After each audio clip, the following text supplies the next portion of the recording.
Exodus chapter 17, NIV.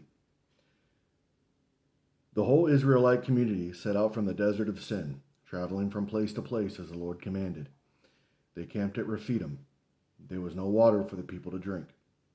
So they quarreled with Moses and said, "Give us water to drink."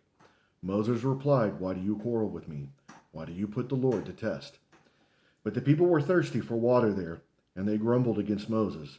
They said, "Why do you bring us out of Egypt to make us, our children, and livestock die of thirst?"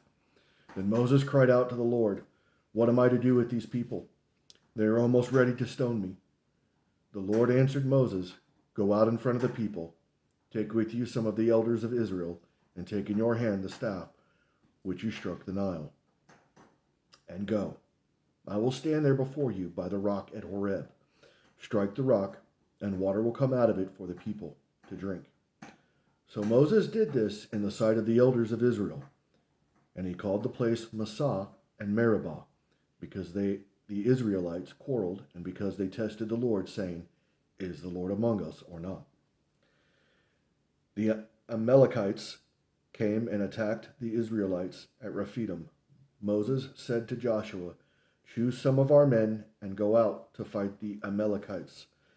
Tomorrow I will stand on top of the hill with the staff of God in my hands."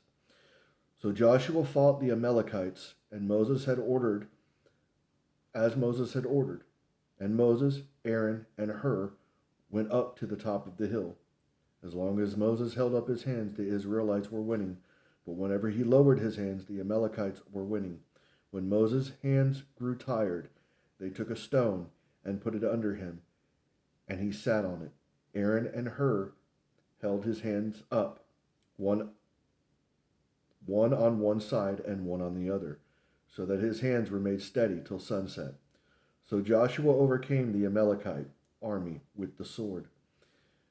Then the Lord said to Moses, "Write this on a scroll as something to be remembered, and make sure that Joshua hears it, because I will completely blot out the name of Amalek from under heaven."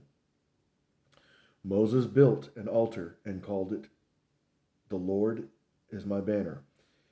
He said, "Because hands were lifted up against the throne of my Lord, the Lord will be at war against the Amalekites from generation to generation."